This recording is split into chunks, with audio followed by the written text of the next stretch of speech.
Afternoon, Afro friends and family. Welcome to another edition of Afro News at Noonish. We have a lot of weekend headlines to get to, a lot of highlights. But first, before we do that, we have a new member in editorial. Miss Aria, can you introduce yourself for us?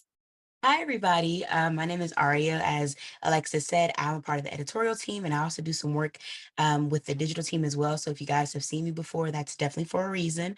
But I'm super excited to be joining them. We're really excited to have you here, Aria. Aria, you have jumped right in. You've already written an article for National Tea Month. Can you talk a little bit about that? Yes, so January is National Tea Month amongst a plethora of other things. But of course, it's a new year, and a lot of people are looking to be anew with them. And tea is a great way to help you get into tune and get in tune with that. There are lots of herbal teas that are great for health and wellness benefits. They can help you with your digestive system, your concentration, whatever you could possibly think of. You're looking to improve with yourself as a person. There's a tea for it. And so I wrote an article just talking about that a little bit and how you can use those to, partake in the national month, but also help get yourself on track for whatever resolutions you might have. All right, now we're going to switch gears, but we're still talking about some tea, very, very hot tea here in the state of Maryland. We have a Black governor. I want to know y'all's thoughts on this.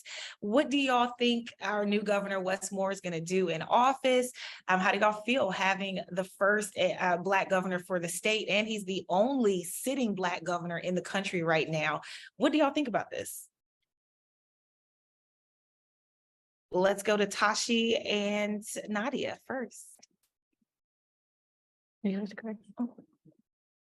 So I think that it's very liberating. It's 2023 and we just got a Black governor. And it's interesting because Maryland has such a high population of African Americans. So to see that we just got our first Black governor this year, that is truly a step for our community. And I would have to say, coming off of that inauguration from last week, which, had high hopes for everyone and was really exciting to attend, and amazing to see Black culture at the helm of the state. But yeah, a lot of the politicians, when I've spoken to them, are high hopes for this upcoming year and, the next 4 years with Wes Moore as the governor. And I've also noticed that there's a lot of representation for Baltimore City in general when it comes to the state and state politics and where, the power is. So it's also just very hopeful. It's a very hopeful moment and very exciting for sure. Expecting a lot of things.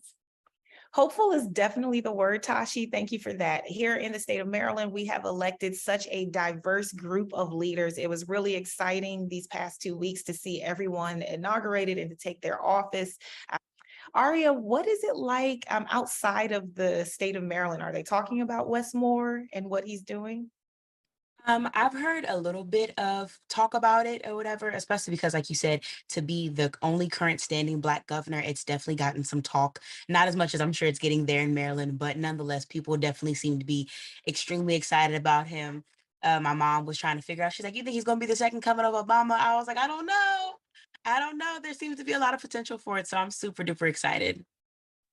Same, same. I'm not going to rush too far ahead in the future, putting the president title out there for Wes Moore, but it actually was something that we discussed the day after Election Day last year.